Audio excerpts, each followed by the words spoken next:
Welcome to another week of Friends Let's Discuss. And friends, it's been a weird week. There's been a lot happening, and at a pace where it's hard to pick out any one thing as a major global event.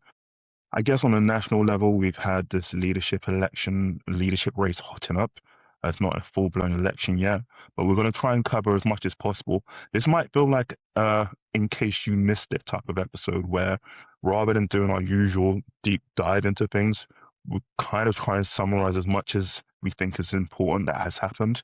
It's not going to be a super exhaustive list. I'm sure there's going to be stuff that we just missed just because the pace of news is as has been for months and maybe even like a couple of years now, just so fast. But we'll try and point your eyes towards a few things that we think is worth paying attention to.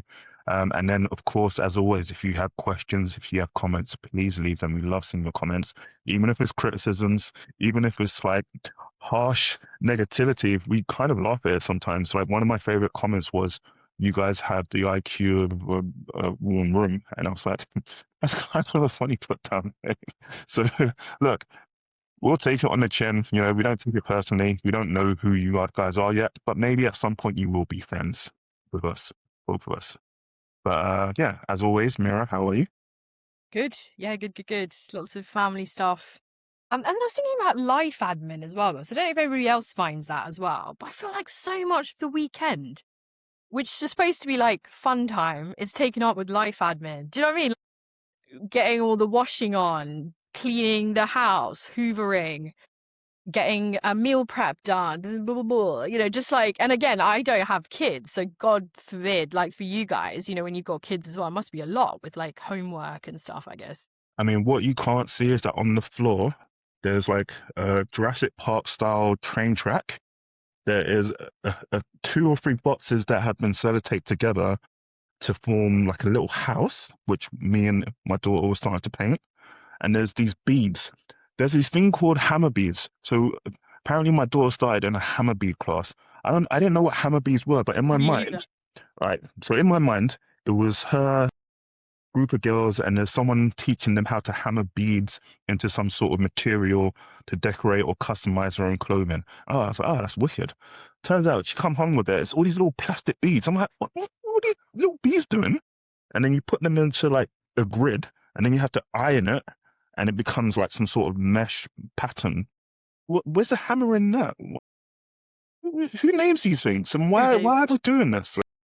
Yeah, to your point, there's probably more housework I should have done today, but it's not on camera, so I don't care right now. One of the advantages, I think, of working from home sometimes as well. Like the camera doesn't need to capture too much. There's like a sea of chaos in the background. But yeah.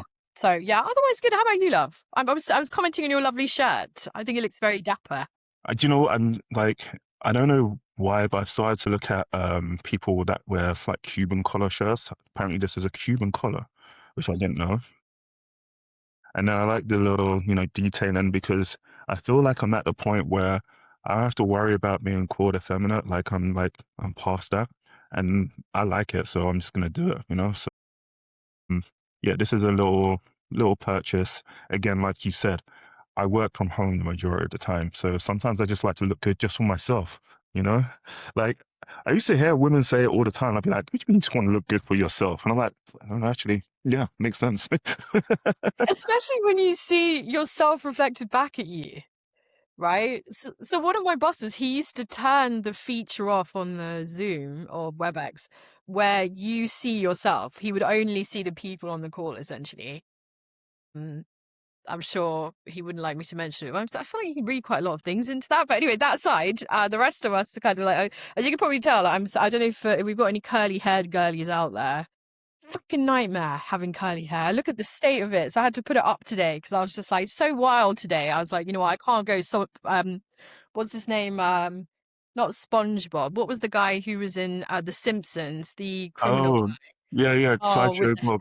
Sideshow Bob. That's my alter ego. Sideshow Bob's hair is my alter ego, unfortunately. So I had to get it under control. But anyway, yes. So yeah, I'm with you though, love. Great week, I think. And it was amazing spending time with all of you guys in person. Loved, I mean, even just for ourselves, I feel like we loved having Kurt and Steph on in that Look, episode. Like, and do you know what? Like, obviously, I spend a bit of time editing the videos, and like, sometimes you don't get to look at your friends because you just almost you see their face all the time. But when you're actually editing a video, you really look at a person's face. I'm like, these are beautiful people, man. Like, I don't.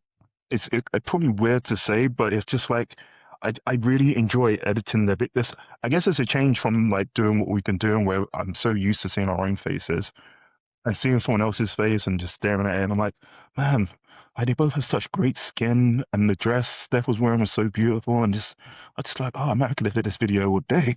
You know what it is, right, for me, love? I don't know if you remember The Twits by Roald Dahl. Like, we probably read it when we were kids, right? And the whole thing about the Twits is the Twits were these very horrible people. And the sentence in the book which essentially says, you could see their insides on the outside. And I feel like Kurt and Steph are a really great representation. Actually, all of our friends, because including yourself and your wife and our other friends, we're very blessed. I feel like with them, it's because their insides show on their outsides. That radiance and that gloss that you see, that glow, that is genuine kindness. People who are extremely kind and loving and caring, and not just for people, like not just for us. Like, they love us. We're a family, right? Us 7 or 8, whatever it is now.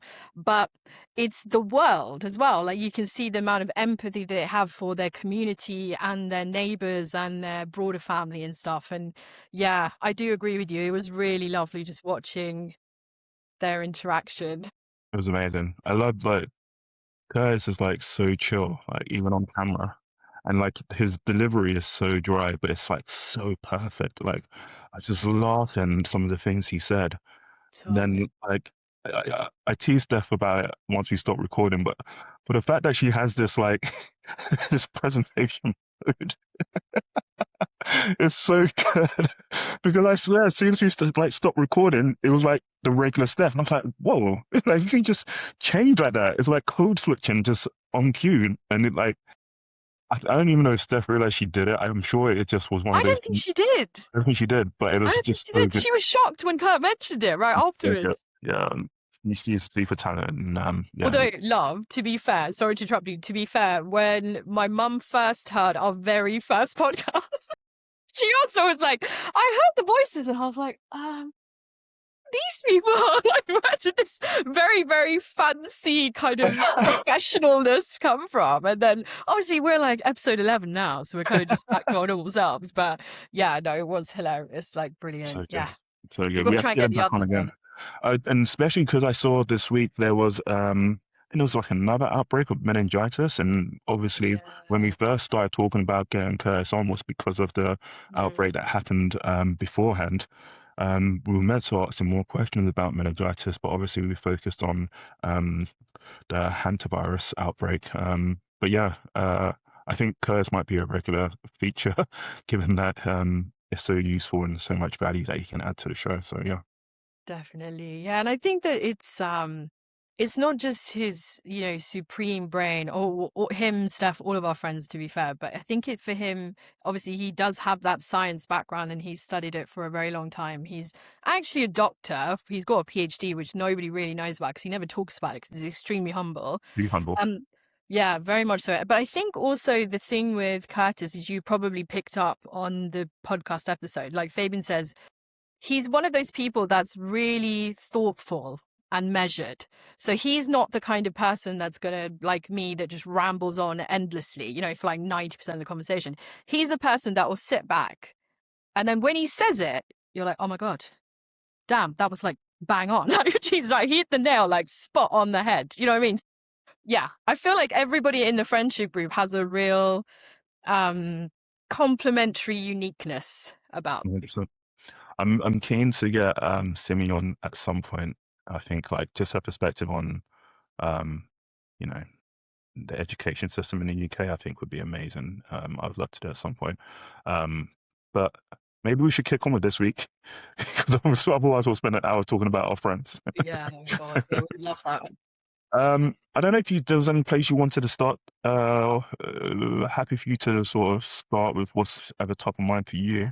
Yeah, so I guess because we both live in London, I guess it would be topical to talk about yesterday's protest. So today's Sunday, 17th May, yesterday, Saturday, 16th May.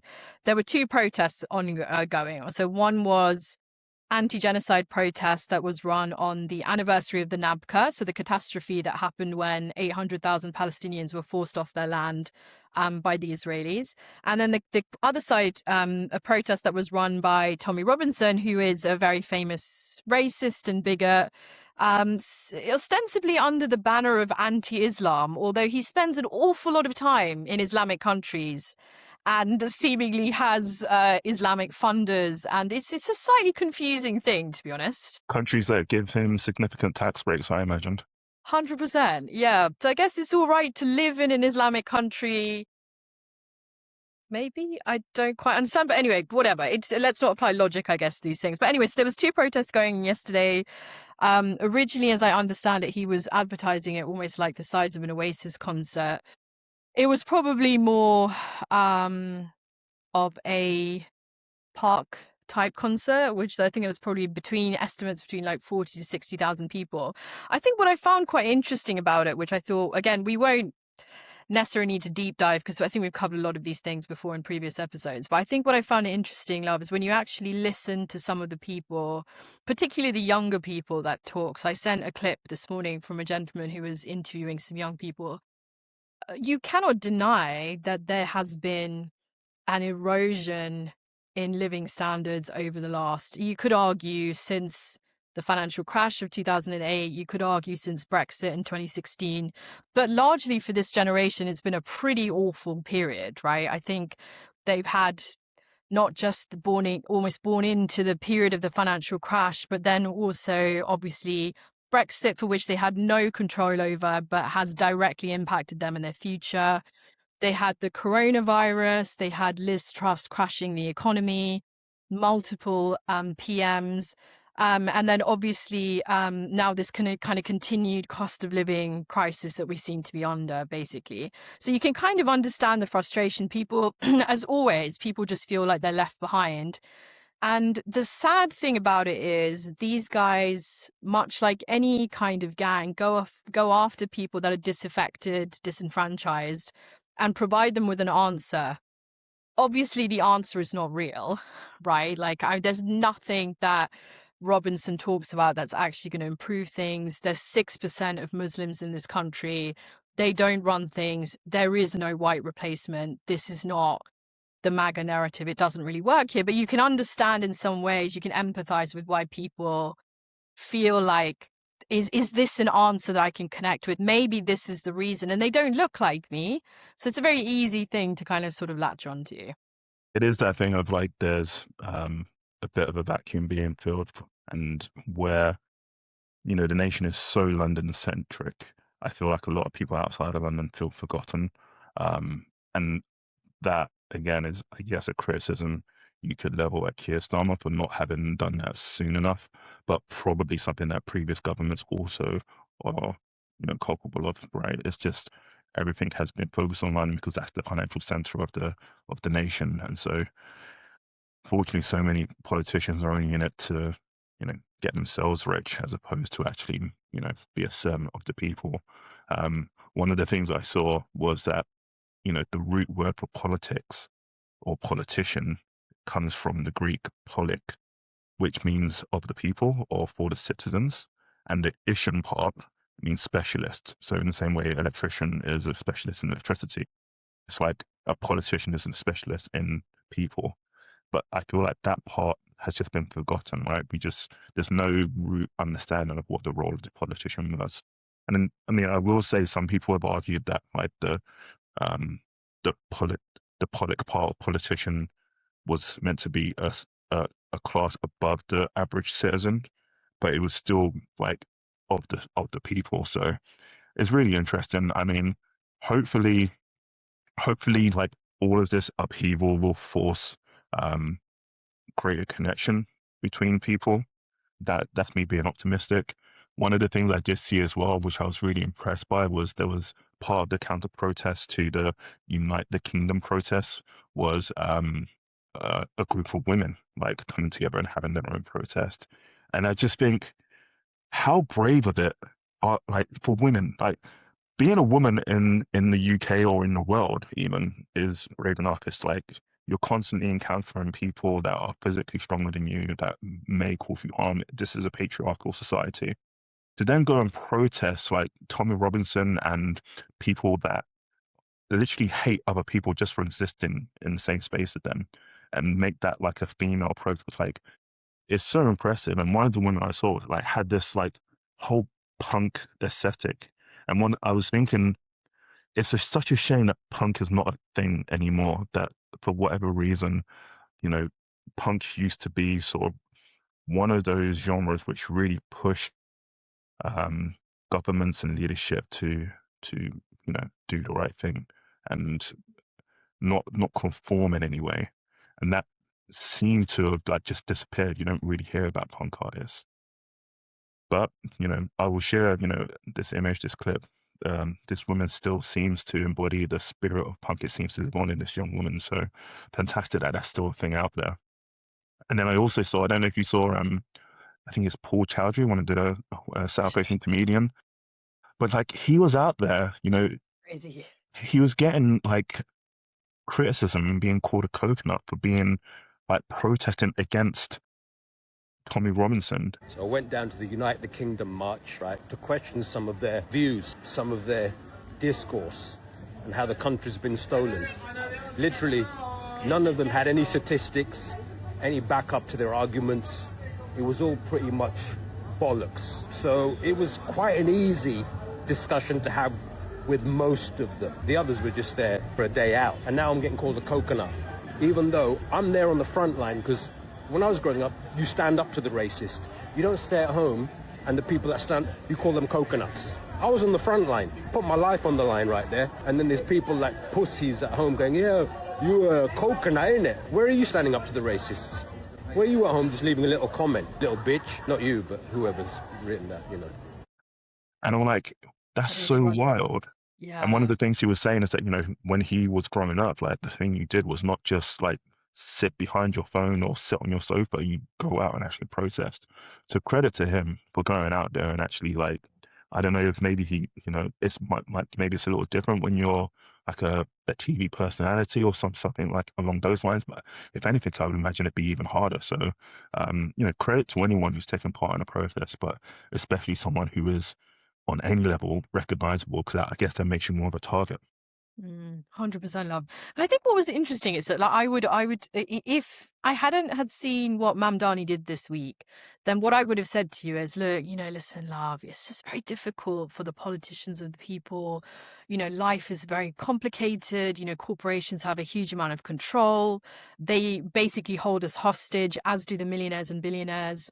The politicians are beholden to the donors, etc. And then Mamdani comes out this week. Mamdani, for those of you who don't know, Zoran Mamdani, who's the elected mayor of New York City, he started his tenure in January. Just to put into context, is now May. When he started in January, he announced that he had inherited a $12 billion deficit from Mayor Adams, his predecessor. He had pledged things like, universal 3K, so like child-free education for children effectively, which he's rolling out. He wants to do school meals. He wants to set up supermarkets that the government runs, so there's more fairness in the pricing, so it's more affordable for people. He wanted to introduce a wealth tax, right? He was funded by grassroots donations. So people just on any individual would donate $5 here, $10 there, whatever they could afford effectively. 5 months later, Mayor Mamdani has found a way to bridge the $12 billion deficit without austerity measures that everybody told him were necessary. So, like, again, all of this kind of bump for the last 14 years in England of a conservative government, that the only way that we could make things affordable was by cutting all of the things that matter to people and disenfranchised people outside of London, particularly like youth services, libraries, community centres, parks, all of the things where people came together as a community, all of these things were cut. He hasn't done any of that. He's managed to find that by, one, getting a fair redistribution from Albany. So effectively the amount of money that New York pays in federal taxes as well as state taxes is quite high compared to what they get back. He negotiated fairer. He put in a property tax, a pied de terre tax for those who had second properties above $5 million, didn't live in New York. He's found savings. So just by trawling through everything that had been spent, he's found savings. And the reason I point this out, in my long-winded way as usual, is just that for the people that are disenfranchised and are connecting with these kind of imbeciles like Robertson or whatever, who don't really offer a solution aside from hate, the fact is, when you talk to anybody in government, whether it's Labour or whether it's Conservative, and why I think, as we discussed last week, why people have moved away from the two-party, nothing's ever possible. It's too complicated. It's too expensive. We can't keep it going. There's no way for us to change anything. And nothing changes. But the difference, I think, one of the differences, I think, is that both the Labour and Conservative Party and Reform, of course, and Tommy Robinson, they're all funded by millionaire donors and corporations, right? So in that case, are you still for the people, as you say, Fabian, or are you for the interests of the corporations, the millionaires and billionaires, right? Whereas Mamdani, to me, the stark difference is he wasn't funded by any of those guys. It really doesn't matter to him because he's not having to give a backhander back like, oh, you did me a solid by giving me 100,000 or 5 million in Farage's case. What can I do for you now that I'm in a position of power? What do you think? Yeah, I mean, it's brilliant. So look, I'm going to reiterate, 12 billion is no small figure, right? No. So look, I think if you can do it for a city like New York, one of the biggest, most major cities in the world, then if you're in a city that's smaller than New York and your city still has some sort of like debt, you got to take a good long look at your mayor, right? And say like, what is going on?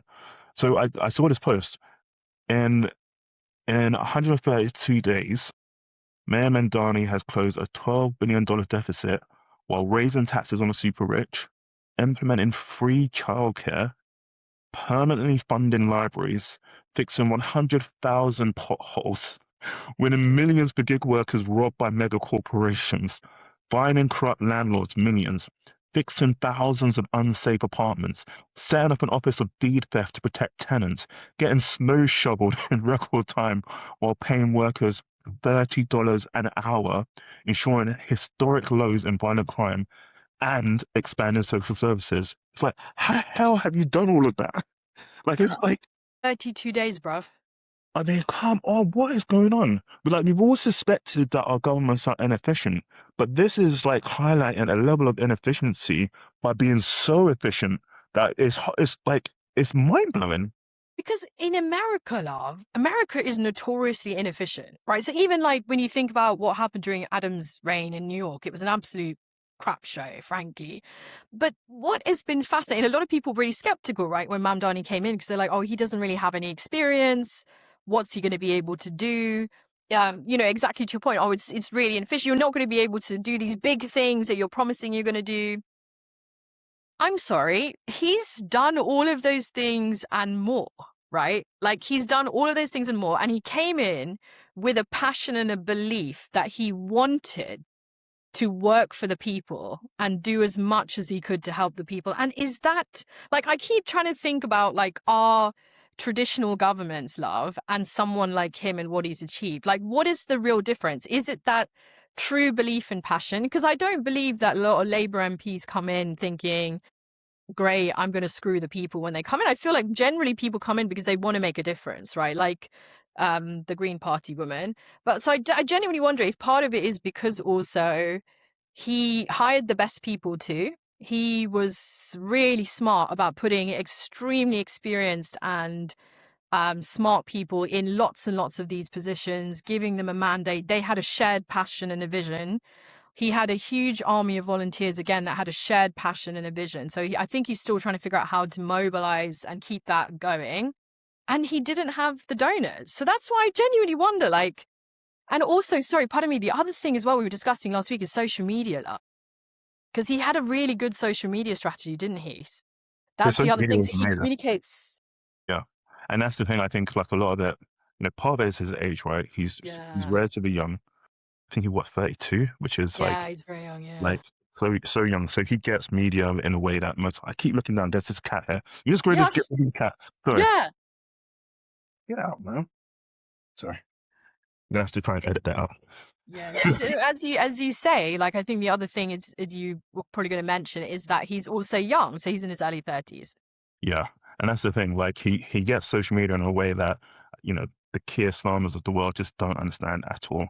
And I think it's one of those things that I don't want to hold it against him, but he is from a family that is wealthy and has been like politically engaged for a long time. So it's almost like he's been raised for this role, and I think that's helped him. That's helped him get to a point where he still has a connection to the people, like the working classes. Despite being from a wealthy family, he still understands that some of the challenges that people face. And so that's credit to him more than like me saying that's against him. And unfortunately, it's one of those things where you kind of need a certain amount of access, which only comes when you're of a certain social economic class. I think it's a lot harder if you're coming from the working classes to then become a highly adept politician, because what experience do you have? As you say, without that experience, it's difficult to do it and do it right. But I think more than anything, as you've pointed out, he doesn't have a bunch of donors that he's beholden to. He doesn't have to pay anyone back. So he can just do what he thinks is best and not have to look over his shoulder or, pass things under the table. So, credit to him, and hopefully there are more people like that, young, ambitious, and sort of, have a strong moral compass coming our way. And yeah, I'm curious about your point about access, actually, love, because I think I agree with you in the sense that I do think it helps because he came from a sort of higher socioeconomic standing that he's able to, because this is not a paid job when you're putting your hat in the ring, right? Like you're having to find a way to fund your life and really do this for free. So all of the hustings that you do, all of the talking to people, trying to hold events, all of these things are not paid for, right? So I think that's one of the challenges, particularly in UK politics as well. But I think the thing for me with him is there is an authenticity and a passion that he has. Maybe his background, because they do say, I remember one of the guys I used to work with said that the motto of his private school was, "You are kings." Wow. And he said, Nira, I don't doubt that that has helped shape how we approach life and the world. And to your point, if you're going to these kind of schools, you're instilled with a certain degree of confidence and I can do it. I believe I can do it. I can make it. In all the state schools I attended, we sure as hell didn't have anything like that. No, I So, mean, having gone to the secondary school I went to, if we were told we were kings, I think that would have gone a little differently. And maybe it wouldn't, because obviously one of the things, growing up in Black culture, it's quite normal, especially I guess in America, where, Black empowerment, being pro-Black seems quite normal, as opposed to what it's like growing up in Britain. But, within Black culture, it's not unusual to call another Black man a king or call a Black woman a queen.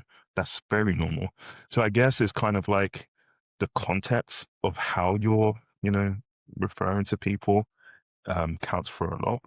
Um, yeah, if you're just saying you're a king and you can do what you want, then that's not the king that you would want leading a city or a nation. But if the idea is that you're a just king and you are serving your people, which again is the role of a king, right? Is to look after their citizens. If that's the case, then more power to him. One I of feel, sorry.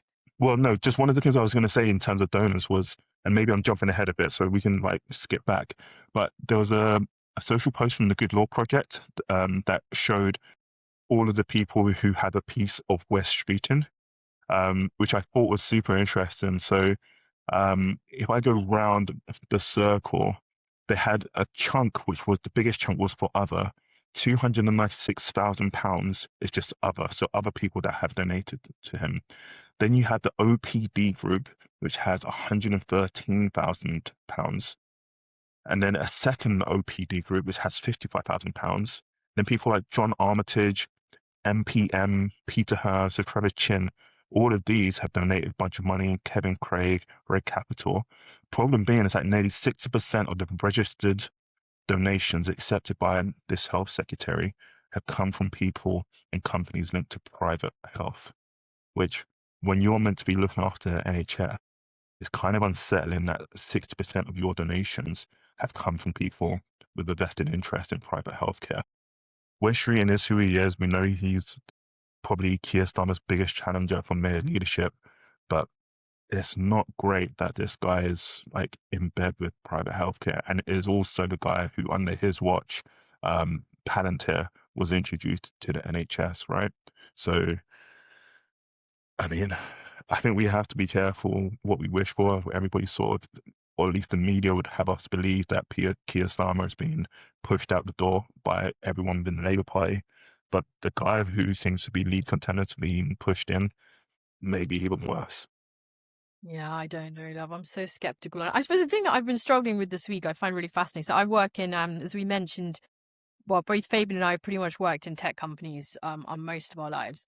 And as an employee, so as a complete underling that I am, I wasn't even allowed to accept a pencil from a supplier or a client or a customer or a third party without saying really politely, unless this has been given to everybody, say in a big conference, I'm sorry, I can't accept it. Because the assumption being that any kind of gifting could be seen as potentially a bribe or undue influence, essentially. So we spend, particularly in American companies, you spend a ton, you could probably say that ironically now, but you spend a ton of time looking at anti-bribery and anti-corruption measures.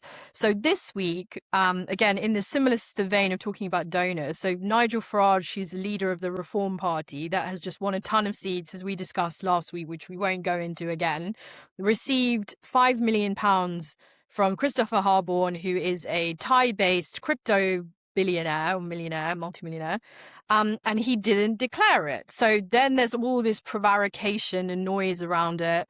He's said, Christopher Harborne incidentally has also donated £12 million officially to the Reform Party as well. So I would wager that they must have some of the highest political donations out of all of the parties. Because even if you think about what Fabian just said, Wes Streeting's getting like 100k here, 10k there, 20k there. This guy's getting millions and millions and millions, right? The argument that I've seen people making is, it was just given to him as a personal donation. There is no such thing as a personal donation when you are in a position of power where you are due to represent the interests of the people, the wider population. Any sort of funding that is given to you in a preferential way can be seen as applying undue influence in a democracy. And again, this is particularly coincidental that Farage is pushing this whole crypto thing after getting a ton of money from a crypto billionaire. So there's the number of people that are defending him. I'm like, listen, if I as an underling are not even allowed to accept like a pen or a bunch of flowers from somebody, there is no way that anybody in the political establishment should be accepting money from outside influences that are trying to sway them. So if me and Fabian giving £10 or £5 a month to a political party is very, very different to one individual giving £5 million or £10 million or £12 million. So just wanted to say, since we were on the subject, like, please, people, I beg you, stop defending the interests of the 1%. If you yourself sit in the 99%, they do not need you to defend them. They are screwing you over. We're saying the Times came out with a story saying that Christopher Harborne is worth £18 billion. Like, just, this is crazy money. And so if anyone is that close to you and you're in a political role, a political position of power, like, the general public should be concerned, because what are you doing? You know, what is going on there? And you look, Nigel Farage, you know, recently has come under scrutiny for the helicopter he uses. Like, why are you using a helicopter to get around? It wasn't that long ago he came under scrutiny for the house that he lived in, him saying that it was his girlfriend that bought it, and people asking, well, does your girlfriend have £800,000? Where does that come from? Sort of thing. So this is not a guy who is being as plain as he should be when it comes to who's funding him and his finances. And yeah, he's meant to be a champion of the working classes. The two just don't add up. They just don't. To me, love, the greatest conspiracy. I don't know if you've ever been to Churchill's home. One thing that really struck me when I was there is I think one of the greatest conspiracies in Britain is that somehow the people that have attended schools that cost more than the average person's salary have convinced the average people they are the ones that can best act in their interest. That to me is one of the greatest conspiracies that we have in our country. And we have not developed class consciousness in this country because so many people still spend an insane amount of time defending these guys that just exist in a different sphere to us. Like even, yeah. Yeah. I mean, and this is the thing we spoke about, a few episodes ago about how, the rich own the media and so they control the conversation. There was a piece in The Spectator that Michael Gove, who is the current editor of Spectator, had a headline, "It's time to uncancel Enoch Powell." And you think, holy crap, this is Michael Gove is a guy who's kind of being rehabilitated by the media. Yeah, and you sort of see him coming back, like his political career is questionable at best. And then you realize that The Spectator is owned by Paul Marshall, who also owns GB News, right? News. So there you go. Like whenever you see these articles, you kind of have to go back and say, okay, who's owning who here, and what is their motivation, what is their incentive? Because there's always going to be some sort of bias. Unfortunately, there's no unbiased news, right? It's just everything you read, you have to question and you have to put through your own filter. You have to do your own research. But, when you see a headline like that, you have to think, okay, something's fishy going on here. It doesn't make sense. Yeah, and even Paul Marshall. So there's a great article that the Byline Times did, a huge investigative piece about Paul Marshall, and he's very similar, apparently, to the sort of Christian nationalists that exist in America. So that's quite interesting when you think about what GB News profile on their channel as well, and the fact that they're really being just referred to as the Reform channel at the moment. Right? They're not even really an independent news channel. And then we could talk obviously about the lack of accountability, and we could talk about Citizens United in America, which was supposed to be empowering individuals, but really all it did was empower corporations and wealthy individuals to buy American politics. And what you see with Trump, obviously, is a very good example of what happens when corruption eats away at the heart of a government that's supposed to be representing you. So, yeah, anyway, so I suppose speaking of American government, I guess, so there's been an interesting trip that Trump took this week. I Don't know if you want to talk about that. Yeah, I love it. I think, it's one of those things where, in a weird way, it's kind of nice that nothing major came out of that, as far as I can tell. Trump goes to China. It was interesting, like getting off Air Force One were not necessarily people part of the Trump administration, but behind him, I guess as part of the opportunity was Jensen Yang, the CEO of NVIDIA, Tim Cook, the outgoing CEO of Apple, Elon Musk, SpaceX, Tesla. Those were the people who were sort of most visible in the background, which kind of let you know that the motivation for this was technology exchange for financial gain, I would assume, because it wasn't like a legislative guest list, and then the people that went along weren't necessarily gonna bring about, I guess, a positive change for the working classes of America, for the people of America. So, I mean, if I can take a moment to do a slight diversion, one of the things that I sort of always hear is that like the UK economy is doing really badly, right? And so, as always, do your own research. I looked at Claude, and I asked Claude to sort of take a look at how the UK economy has done since Keir Starmer took over. And so what I was looking at was quarterly growth. And so when he takes over this like 0% growth and goes to next quarter, 0.1% growth, but each quarter there is growth. There's no decline, which I think is really important to highlight, right? We under Keir Starmer and Rachel Reeves, there's always been quarterly growth since they've been in charge. There's a bit of a list of some of the things that have like impacted growth and some of the things that were positive about growth, but by itself, I'm kind of aware that this doesn't necessarily give a strong indication of how well the UK has performed. So I then sort of asked to put it against like three other major economies. So you've got US, Germany, and Japan. And again, one of the things is that the UK started out at its lowest point against all these other nations. So 0% growth compared to Germany, which is 0.1, the US 0.8, and Japan was at 0.3. And then you can see that the UK never goes below zero, while each of the other economies do. So there's a point where the German economy falls to minus 0.2. Japan goes to minus 0.7, and the US also has a minus 0.1 point, but the UK never goes below zero. So arguably, like they've really navigated like really turbulent times, and you know the trend from Q4 to Q1 is that it's going up, right? Look, the Iran war is probably going to impact that, and it's probably going to result in it going back down. But from data we have, like these guys have done a decent job. It's ending with the UK economy being in the highest position of the nations that we've compared it against here.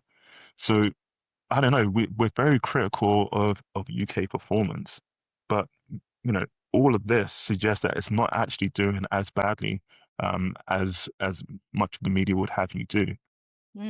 So it's one of those things. I think it's like we have to be mindful of the narrative coming out of these conversations. And if you're sort of among the working classes, whether you're in the UK or the US, we're talking about Trump going to China. Like what is he doing for you? That's a simple question. Like how is your life going to improve? Yeah, and love, sorry, on the UK economy piece, exactly to your point about the media and its coverage. So like again, to your point in terms of management of the economy, so not dipping below, so we don't want to end up in like a recession or a stagflation position or whatever it's called. But I think also she's managed to keep the deficit within its clear headroom. They've taken away the cap on 2-child benefits. They've increased the PIP and disability payments for people that need it. They've invested more money in SEND provisions for kids with educational needs, further educational needs. They have agreed with regional governments that they will give them an allocation of income tax, which has never happened before. Income taxes have always been held centrally, and consequently, local and regional governments have had a minimum amount of tax receipts to work with, which has impacted the development of regions. So again, to some of the problems we talked about earlier, that obviously hopefully should start to see some positive gains. They've invested in a UK kind of fund to invest in research and development and tech and AI and that kind of thing. They've also increased the minimum wage, which helps to obviously help people who are on the minimum wage to have slightly more of a livable wage. It's not perfect, but it's there. They've increased workers' rights. So things like firing and rehiring that companies used to do. So fire people and then rehire them on worse contracts. You can't do that anymore. They've helped in terms of housing as well. So no fault evictions are now illegal. If you're part of a tenancy agreement, you have more rights. So you can actually terminate your tenancy agreement partway through the agreement if you don't think that it's working for you anymore. Your landlord has a lot more responsibility on making sure that the building is taken care of and that it's safe to live in, etc. So yes, so I guess like to your point, before we jump onto China, there's a very big difference and a gap between the level of hatred and vitriol that is applied to the Labour government in Keir Starmer versus what they've actually done in comparison to what has been done by previous governments, which were just a complete decimation of pretty much everything and no real benefit to anybody. And the other thing I think as well is they're also, I think the Sadiq Khan as well in London is opening up more youth centres. which is another really positive thing as well, because that's really desperately needed, particularly in deprived areas of London. So, yeah, a really great analysis by Claude and yourself there, love. Thank you. No, I think the really interesting thing is like, this whole trip to China has been met with such fanfare. Like, and then I kind of get, China and the US have been pitched as like um enemies, to the death between the two nations, and yet you've got these pictures of Trump and Xi shaking hands, and so it's all been followed as though it's some sort of soap opera playing out. But all this fanfare is not leading to anything that's benefiting the US people. And so I think the comparison is like, whilst, you know, we've criticized Keir Starmer for not being that person who is visible, who's not being that person that is seen to like command a presence, to be charismatic.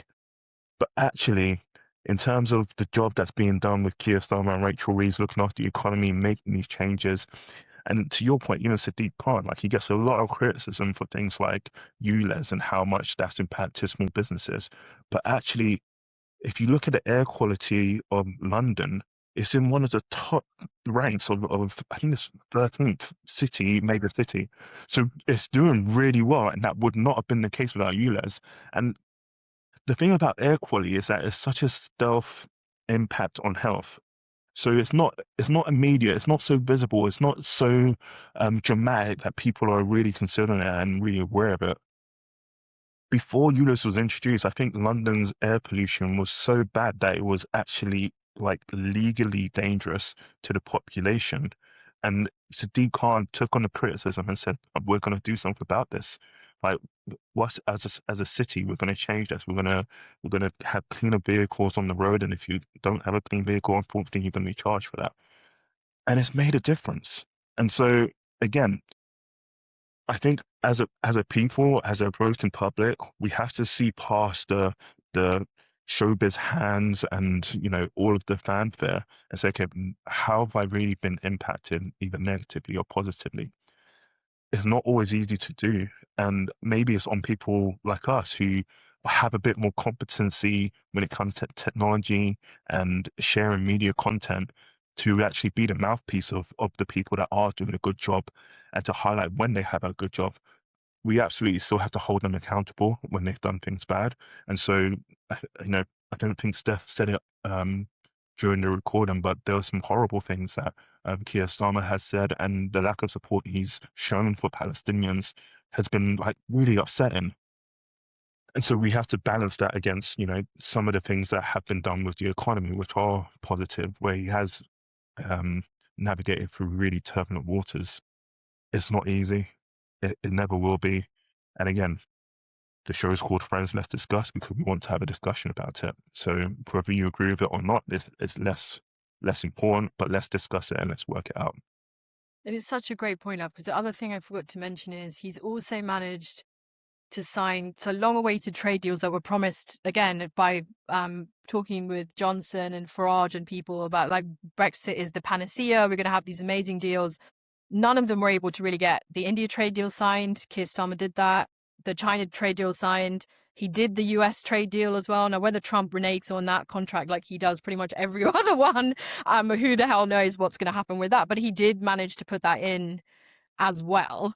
So again, and I guess there's this whole thing around quote unquote rejoining Europe and, should we do it? Are we with referendum, blah, blah, blah. I think the thing for me with this, love, because at the end of the day, people voted to leave the European Union. We left the European Union. That's not up for debate. People will endlessly try and prevaricate on social media around, but was it the right Brexit or the hard Brexit or the ex-Brexit or the Y Brexit? No, we Brexit. That's there. Brexit is just Brexit. There's nothing to negotiate here. You left the European Union. That's what it meant, right? Then you can start to argue around like it wasn't the right one. That's why it's bad. But that's a false argument because it was always going to be bad. The fact is, Brexit was always going to be bad. And that's why at the time, many, many experts gave statistics on the long-term economic damage, the damage to trade, the less power we would have in the world, et cetera, all of which has come true. Michael Gove said, ignore the experts.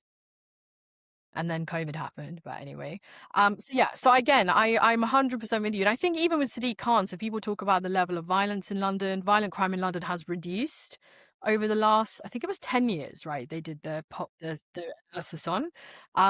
London has obviously a very busy, diverse population with a huge amount of visitors that come in. I actually saw the stats and it shocked me. It was like multi-million, something in multi-millions, like 10 million or 50 million, something crazy numbers of people that visit London every year. So what a freaking amazing cities. I don't know if you saw Okay. Time Out voted London best city in the world for culture, which Yeah, I mean, I do you know, agree with I'm not going to argue with that. I think Time Out are right. that. I've traveled a lot and it is a pretty amazing place compared to other cities I've visited. So yeah. I'm going to make one more like point on the U.S. economy. That's that I saw Kevin Walsh came in as the new Federal Reserve Chair, which I thought was interesting only because he is married to Jane Lauder. And if you recognize the family name, yes, it is the Oh, Estee Lauder Estee. family. Yep, Estee Lauder family. So she is the daughter of Ronald Lauder. And I believe Ronald Lauder is the sole heir to the Estee Lauder family company, and is also president of the World Jewish Congress, which, you know, is interesting. So, He wasn't also the guy who was the one who floated the idea of taking over Greenland. ooh, I don't know about that. I have to look into that. I was Yeah. trying to think, it was some kind of lifestyle brand CEO that pitched it to Trump. Yeah, I can't remember thinking. I only remember I remembered it because I remember thinking it's such a random. I You're thought it was right. like a makeup. No, you're right. You are right. It was. So, how billionaire of interest has encouraged Trump to acquire the territory. Yeah, crazy. See, and so this is the son-in-law of this guy is now Federal Reserve Chair. Nice, nice. And it's so depressing. The depths of corruption is so depressing, love. Like I'm reading this book, I'm still reading it because I have to stop and start because it's so brilliant. But it's really hard to read in some ways because it's basically, in fact, it's called Cuckoo Land by Tom Burgess. He's a Guardian journalist, and he's investigating this guy Mohammed. Oh God, I forgot his surname now. We'll put it up. But anyway, essentially it's around corruption, the impact of corruption on the UK, and also corruption and how it manifests itself in other parts of the world. So they look at Russia, they look at Kazakhstan, for example. But actually there's so many parallels, love, between what has happened in, say, for example, Kazakhstan, which was run by a dictator who had children who weren't officially in government positions, but were always at the helm when it came to negotiating contracts to provide services to the people of Kazakhstan. Does that sound familiar Yeah, to this is the you? problem. Like the US have put in position of power a guy that idolizes all of these authoritarian leaders, and it's like, what is going on? You know? And that's the thing with dictatorships, isn't it? The fundamental challenge with dictatorships, as we saw with Bolsonaro in Brazil, is that dictators promise big, like that's the fascist message, like bringing things back and these big ideas of national identity and sovereignty.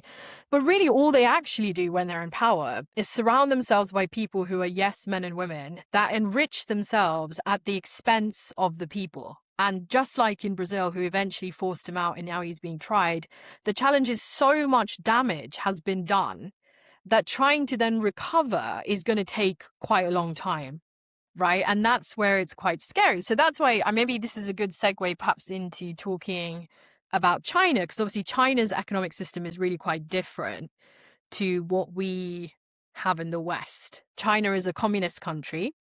So communism being the fair and equal distribution of resources across the entire population. So there's a lot of state involvement, but there's a lot of fairness effectively. I've always struggled a bit with that with China because it's really a kind of capitalist. It's not a Capitalistic. communist. No, Or it's maybe not. it was, but it's not anymore. It's not No, it's not for a anymore. long Yeah, time. in Yeah. certain ways, anyway. I suppose. Yeah. Yeah, I mean, I think China's super interesting. I think you can see the way China has sort of set its bets up. It's is benefited from having someone in charge that is making long-term bets. So sort of 20, even 50-year bets about the way the world will go. And I guess in some of the ways, it's actually benefited the wider world. So I think China is one of the leaders in terms of green energy production, and as a result, has brought the cost of things like solar power way down, which is obviously a good thing. And it's made bets on things like humanoid robotics. I know you're a big fan of humanoid robots. I don't know if you saw. So there's a company called Unitree, and they are a humanoid robotics company. Apparently, it's valued at 7 billion, which seems really cheap. One of the only profitable humanoid robotics companies. Last year, they shipped 5,500 robots at a revenue of $235 million, 90 million in profit. So, like, really massive company. And then I don't know if you've seen, I think you've seen a few of the videos where they have a bunch of their robots lining up and they're doing sort of martial arts and all of this sort of stuff. So super advanced. And again, this is China saying, we're going to place long-term bets. Like, this is the way the world is going. And I guess a lot of it is state funded, right? They sort of give this company a bunch of money and they give that company a bunch of money and they say, you guys go away and work it out, and whoever's successful will be the winner, and we'll put further support behind that. And the ones that don't, right? And it's from the, I guess, from the government's point of view, it's a win-win, right? They take a stake, don't they? That's what's super interesting because I've shared with you this video that's been circulating with, God forbid, Tucker Carlson and this guy who's wanting to build this massive data center. Kevin O'Leary, I think his name is, in Utah. Huge pushback from the people of Utah. None of them were consulted. It's a massive data center. The US government is investing money, taxpayer money, into the build and development of that data center. And the reasoning from Kevin O'Leary is, but we have to, for technological advancement, look at what China's doing. And yet the question that comes back is, but then what is the taxpayer getting for that? And that's the difference, isn't it, love? So it's one thing to say privatization, free market, no government intervention, which is what the American model is supposed to be, except when it comes to corporations, when socialism one way is okay. So as long as the company is receiving funding from the taxpayer, they don't owe you anything, even though they're going to singularly benefit from it, but actually they should take a stake of it and something should come back to the people, right? I think that's the major difference, right? Like you say, because China takes a stake in it, it means that not only the government, but the people benefit. And so China can reinvest back into public services and whatever else. I think China is probably the nation that has the largest economic social mobility over the past sort of 40 years. Like, when I was a kid, China was known for everyone owning a bicycle to get around because nobody could afford a car. Now, like, you go there, there's electric cars everywhere. Everyone has an electric car. It's very normal. So that shift has been like amazing to see, and something that if you were the US, you probably wouldn't want people thinking about too much, because the whole argument was that actually communism can't work. Communism only leads to poverty, and that's not been the case. It's demonstrably not the case. I think somebody was saying, love, and please forgive me if this is the wrong stat, but I feel like what the government were able to do in China is lift 900 million people out of poverty. So And in America, the top 1% or 0.1% own more than the bottom 50% of Americans. Something is clearly not right here.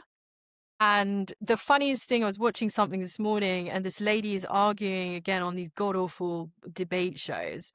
And this woman is defending the billionaires like Musk and all, like, oh, but nothing could have achieved without them. The usual nonsense, so you're going after people working hard, blah, blah, blah, blah, blah, nonsense. But I think the fundamental thing for me is what the Chinese have been able to capture is that in a capitalist system, or really any system, the labor that people provide is the reason that those at the top succeed and benefit. Like, no company on earth has been able to do what it does without all of the people that are building it. So the physical engineers and the designers and the porters and the cleaners and everybody who works in a system to be able to enable. So they use their capital for the means of production, effectively, I guess it's called. But anyway, so yeah, China is a fascinating case, but I felt it was a little bit of a damp squid of a engagement this week with Trump's visit.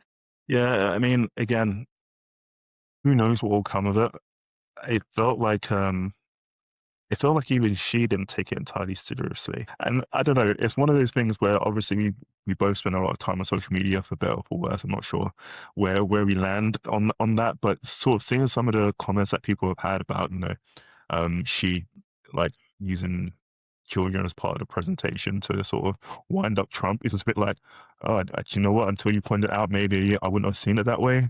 And I won't say any more than what I've already said, but it's like, you know, that was a deliberate choice. And when you compare it to videos of when, say, Obama made a state visit, there were no young children to be seen, right? It was just very clear. And so, like, why did you make the choice to do it that way with Trump?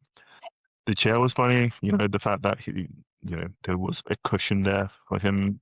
Did he have it removed at one point? Yeah, he had to have it removed. I think he then asked the lady to remove it. But I think also that wasn't there one thing where people were saying the chair that President Xi was sitting on was bigger than the chair that Trump was on? So stupid. I don't know.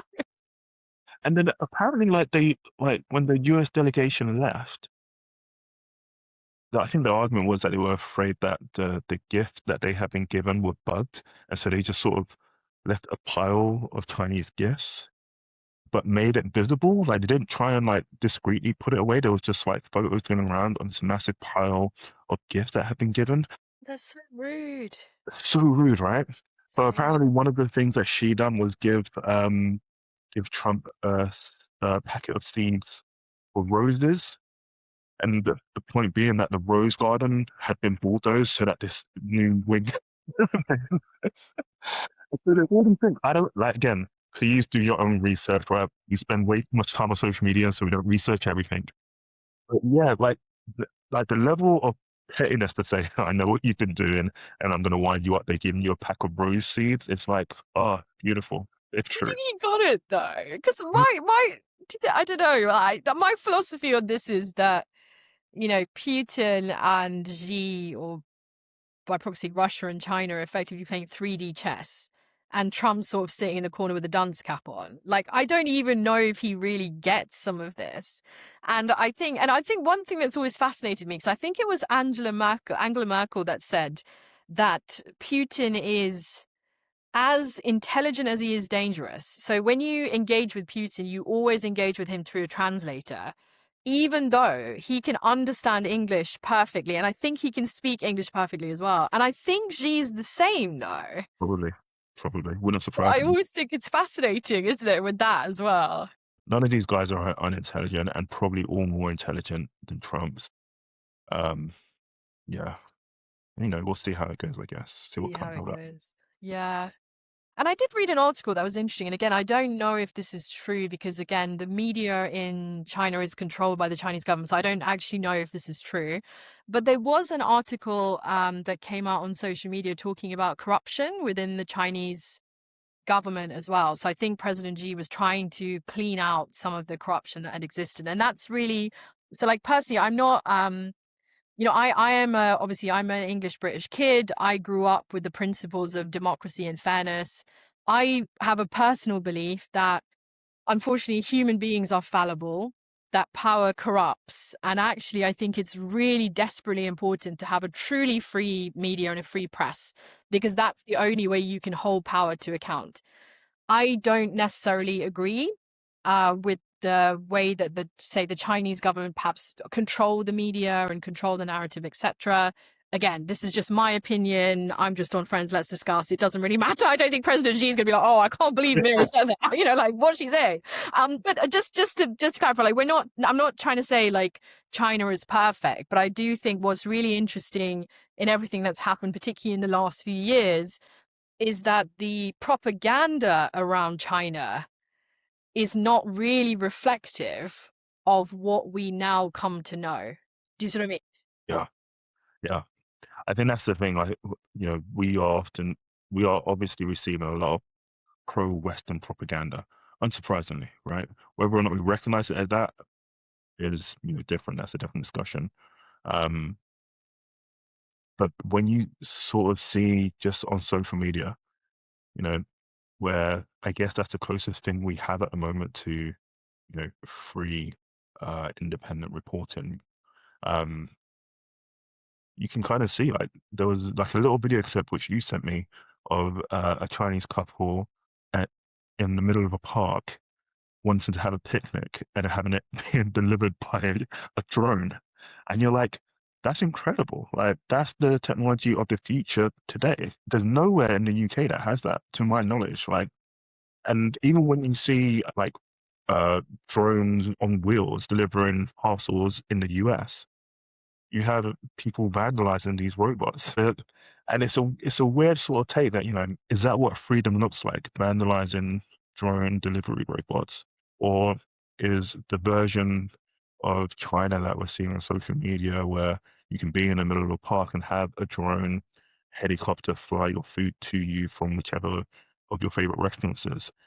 It's a weird thing, and I don't think there's necessarily a good or unequivocally bad version. There's somewhere in the middle that we just haven't reached, because I don't want to get to the point where we have a leader that says, okay, you guys cannot consume independent free media, so we're just going to take control of the media, and that will allow us to say what we want, tell you exactly what we think you want to hear, and that way we can build a 20, 50-year plan in the same way that China has done, because clearly that's the way to succeed. That's not what I want, and that's not what I would, pitch for. But it's hard not to see what's going on over there and think, oof.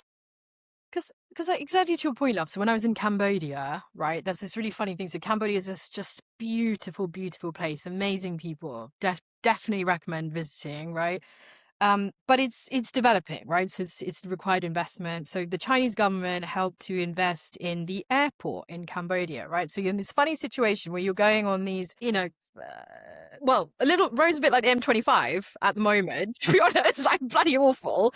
And then suddenly it changes into the smoothest surface you ever imagine. It sounds like a weird thing to talk about on our podcast, but the most clean, quiet, bump-free ride all the way through to this Feels like you're beautiful. gliding, right? When you hit that sort of smooth surface, you're like, wait, are we flying all of a sudden? Seriously, compared to me, as I was complaining to you on the M25, it was like gadunk, gadunk, gadunk, gadunk the whole way, and I'm just like literally the collision alert on the camera was going off like every 3 seconds, ridiculous. And then you get to the airport and it's beautifully built and designed and really practical. Like, you do stupid things, love. Like, when you're at the counter and you're checking your bag in, the bag thing is angled like this. So you tip the bag and then it pulls the bag up for you instead of having to like haul it onto the, like stupid stuff like that. But not stupid stuff, but stuff like practical, well thought out. The other side of me knows, having watched that documentary you and Denise told me about, I think it was called The Factory, that was done in the US. So Chinese company trying to build a factory in America. Remember? Yeah. The working conditions of Chinese people is tough. They work at least 6 days a week, at least 12 to 15 hours a day. Their salaries may not be the best. They may not see their families because their families live in the villages. They are in the cities having to earn and work. So to your point, I recognize there's two things. Chinese government has a stake and a control in a lot of what happens. But the advantage is, and again, I say advantage, disadvantage, the billionaires, so those that have created vast amounts of wealth in China, and there's a huge burst of people, right? They're extremely wealthy. They can have that taken away from them at any minute by the Chinese government. So it kind of keeps in line. Unlike now with America, where the American president, to your point as the start of this, has just rocked up for a state visit to another superpower, not with his cabinet, but with tech billionaires standing behind him. Like, that image and that kind of thought process alone, you guys, if you're in America or if you're even in our country, because this will come for us too, we should really be thinking quite hard about what's happening right now. Yeah. And I guess maybe we should spend a little more time in terms of thinking about what's happening right now in our government. And maybe we end on this bit. I don't know. Like, obviously there's a leadership race taking place. We spoke briefly about West Street obviously Andy Burnham is trying to throw his hat in the ring, but he's got a hurdle to face because he's not actually an MP at the moment. And I guess Angela Rayner has sort of put her support behind Andy Burnham. Is that right? I don't know if you've seen anything more recently. I don't know. So I suppose technically speaking, a leadership race hasn't actually been triggered yet.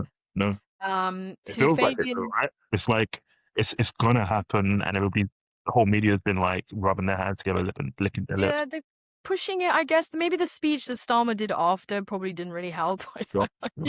Like I say, I literally beg Starmer, any of his aides who happen to come across this podcast, I'm literally begging you, please just tell him, get better speechwriters, get not even a younger, but a more switched on, media savvy team around you that knows how to leverage the power of social media as well as traditional media, because that is what is going to save you, not just you, Starmer, because honestly, I don't really particularly care about you personally, but for the Labour government, for our country, for our future, whoever comes in, if they're not materially going to change things, love, I really don't see the point of any of this. It's a distraction. It just creates more noise that Reform will continue to exploit. And if anybody's paying any attention, Reform clearly are not the answer to solve anybody's problems. But if you're not paying attention, then they are, and then you're going to suffer for another 4 years. Well said. Yeah. I've got nothing more to add to that. Yeah, let's see what happens, I guess, is the final piece, love. So again, this whole Andy Burnham thing, again, I don't know. Like, people even really know him? I don't know. I mean, he seems like a nice chap. It's like he seems nice enough, but I mean, who's he? I don't know much about him. I don't really know about his experience necessarily. Do you know the thing that strikes me about them all is that it's so backstabby, isn't it? And maybe like that's naivety coming out, but you know, we've seen pictures of all of these guys together and all getting on pally, right? And there was a suggestion a while ago that Andy Burnham might have a go at it, and obviously he was blocked from a different seat. That's the one, right? And I guess even Wes Streeton was accused of plotting to take Keir Starmer's position a while ago, and then it sort of came out that it just wasn't the case, and now I guess maybe it was. And then you have Angela Rayner who had to resign because she hadn't paid her stamp duty, and now HMRC have said, like, also was it HM Revenue? HMRC, yeah, have said, like, actually, just pay the 40 grand and we'll call it quits, which again, a lot of people have sort of said it's weird how you've not had to pay a bigger fine than that, but okay, well, let's just, all of it feels a bit weird and a bit kind of like, I don't know, I don't like any of these guys. Like, they're just like I can't even, I don't know even who is the lesser of evils at this point. They all seem like a bunch of like backstabby, shady characters. I feel like it doesn't really help with this idea of, quote unquote, the establishment, the fact that the timing of HMRC's disclosure that there's no charges being pressed, the timing of an MP standing down to let Burnham potentially, again, not take his seat, because people still need to decide that he gets it, to be fair. All of these things, I don't massively think that it really helps the situation, to be honest. I think it's just going to distract from things for the next few years. Don't think it's really going to improve the situation, particularly. I think I don't know if this is true, love, but I saw this clip. I don't know if you know, I think her name was Naz Shah. She's the MP for Bradford. And she did I think it's called like the Loyal Address or something. So basically she addresses Parliament before the King's speech, essentially. And I gotta say, like, she did a cracking job. So if you have an opportunity to watch it, I do highly recommend it. But what I really quite liked was Kemi then stood up, and I can't stand Kemi Bennett. I think she's god awful. But actually, the part of the speech anyway that I saw that she gave in response to Nasha, I thought was really sensitively and kindly done. It was full of acknowledgement of the struggle she's faced. It was full of empathy. And then there was a piece coming out of the King's speech where Kemi and Keir Starmer were walking together. Now, I don't know if this is wishful thinking on the part of the person who was trying to like read their lips, whatever, but it seemed like quite a jovial conversation about, sometimes it's nice that we get a chance to just chat rather than always sniping or griping at each other. I'm almost like, guys, take that in to PMQs with you. Like, genuinely show that, because right now you both are fighting for your lives as the establishment parties. Why don't you work together? And one thing I like about the Green MP, I forget her name, she's a long-haired lady. She talks a lot about working across the aisle, working collaboratively with others, with other people. At the end of the day, I feel like that's all people want to know, that their interests are actually being considered, that their life is going to try to be made better in what are very complicated times. 100%. If only politicians would do that, I don't know, love. Yeah. And I always struggle with it because obviously I'm not in politics. So I don't know, like, what happens between getting in and then what actually comes out. Like, for example, the other day I sent you an article. So in The Guardian, they were saying, so James Diamond, who's the CEO of Morgan Stanley, he threatened to not build the new JP Morgan or Morgan Stanley. I always get confused. Whatever big bank, American bank is. He threatened to not build this big new office and invest in this big new office if whoever was incoming in the Labour candidacy put a few more restrictions on the banks. Yeah, I think you're right. I think it was JP Morgan. But yeah, like you say, it's kind of like using this is the thing, right? The more businesses you have in your country and the more they invest in the country, the more political leverage they have. And so there's this weird thing where we need these businesses to like keep the economy driving, but at the same time, what they're buying is leverage in your country. So yeah, it's uncomfortable, and I imagine there's all sorts of pressures which you don't expect until you're in the top position, unfortunately. But yeah. But again, it's like the thing is, without the people that are working for JP Morgan, without the people that are investing their money from this country, without the access they have to this stock market as well as markets within Europe, they wouldn't make any money either. So as much as these guys threaten us, and they all do, including all of the tech companies that constantly hold you over a barrel, the fact is there is a market of 68 million consumers, or I don't know, you want to say like 40 million or 50 million active people that can buy shit. That's where you make your money. So let's not try and pretend that you're doing some kind of benevolent act and that's why you're just here purely for the sake of like charity. That's not really how business works. So let's be a little bit realistic, I think. The UK economy has been strong, as we showed earlier, so it's fared better than several other economies across the world. So yeah, still an interesting and enticing place for a number of companies to move to. I think so, love. And I do agree. Like, I don't think it's right that everything's concentrated in London, but it's one of those catch-22 situations, isn't it? Because London is, there's so much culture, there's so much art, there's so much history. There is a lot of diversity. It's a catch-22 because people feel comfortable when they come here. Because if you're Spanish or you're Italian or you're, I don't know, from Mozambique or whatever, you find a community of people when you first get here and then you grow your sphere, right? So you have a comfort level, the access, the education, the experience of people that are educated here, that work here, that have worked in these corporations for a long time makes it attractive for corporations to come in because they know that they can get that pool of talent in the immediate vicinity in order to be able to get the people they need, right? I think, again, because our governments are so short term, because they're always waiting for the next 4 years, they haven't really done this in other parts of the country where we have more than enough intelligent and talented people, right? And I think, and one thing I wanted to say, love, is, as you know, I'm a pacifist. The defense budget is increasing, as was discussed today. And they're talking about General Motors and Jaguar Land Rover now thinking about diversifying into building like tanks and, like cars for combat and that kind of thing.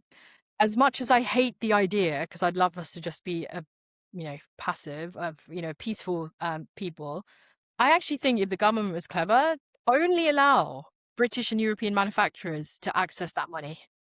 Let's actually put up, then imagine what it could do. Imagine if JR do that, then they can start investing, love, in other places around the country on youth employment. You train all these young kids that are going through these apprenticeships and training. Like, get them training, like all the mechanics that you have, the people who want to work in engineering, people who want to do like electrics or whatever it is, like all of that can be, so we can actually start to uplift other regions of this country as well, right, in a positive way. Not the end goal I would love, but needs must, I guess. Just on your point of how companies decide which countries go to which country they invest in, one of the things I saw, and I made this the last point because I know we're starting to overrun a little, was around how companies are now choosing places where they can get cheap electricity, going back to your earlier point, because of data centers. And so whilst there was like the traditional FLAC-D, have you come across that acronym? So Frankfurt, London, Amsterdam, Paris, and Dublin, FLAC-D. So that was the traditional European centers that people would be looking at. Apparently, because of like both the cost of land and the cost of electricity, companies are now looking at going to places like the Nordics or Southern Peninsula, so Spain, because again, electricity prices and land is a lot cheaper in those parts of Europe. So it may be that there's just less investment coming our way as a result of that sort of shift in requirements of those companies. So again, data centers use so much power though, love, right? As you say, like they use a lot of power, they use a lot of water to cool down the servers. But the challenge is, even if you go to those areas, just by virtue of you being there, you're going to put more pressure on, there's more demand coming from you, which is then going to drive prices up anyway for everybody. Do you know what I mean? And I think one of the things that we're sort of saying is that, obviously these data centers, because they need such cheap electricity, they're looking at things like modular nuclear power plants. Because again, producing nuclear energy is relatively inexpensive per, once you get up and running. Like so there's all these things that people are looking into now, obviously like renewable in terms of like solar power and wind and coastal and all that sort of stuff is also being looked at. But for whatever reason, nuclear seems to be a really popular choice. And so whether it's Meta, Amazon, that all of those companies are all invested in nuclear options at the moment. Is that why Trump wants to bring back the material from Iran? Part of it, I think, is I don't know if it's as simple as saying they want to bring back the material from Iran as a result of it, but there's a lot more interest in nuclear as a result of the need for cheaper energy. Oh my God, this is like a nightmare, love. Honestly, it's hard not to feel like where is this all going? So not just obviously AI, the speed at which it's learning and doing things, as we've discussed on previous podcasts. Now we've got the data center. You talked about, what was that place in America that was suffering because of the data center, master data center? I've completely forgotten them. Yeah, we'll put the name up, sorry, because I think they're actually suing, to be honest, finally, because there's such huge health concerns. The pressure that it puts on water systems, on electricity systems, not least because of potentially jobs and things that are replaced in the future as well as a result of it. So like there's significant concerns coming down the field, but again, there's very little focus put on it because it's a longer term play. And most of our governments are just running to the next 2 years, to the next 4 years in these short term motions. So yeah. Awesome. Mira, thank you so much. That was a great episode. We covered a lot. So I think it'll be interesting to see how that comes out in the chapters. But do look at the chapters if you're listening or watching this on YouTube, and you can sort of skip to the I guess the point that's most interesting for you. But if you do want to listen to us all the way through, then fantastic. We would love to see that. So I guess until next week, have a great week, everyone listening. You got to say goodbye in case. Oh, bye. Sorry, I'm waving. Bye, everyone. Speak to you next week. Thank you.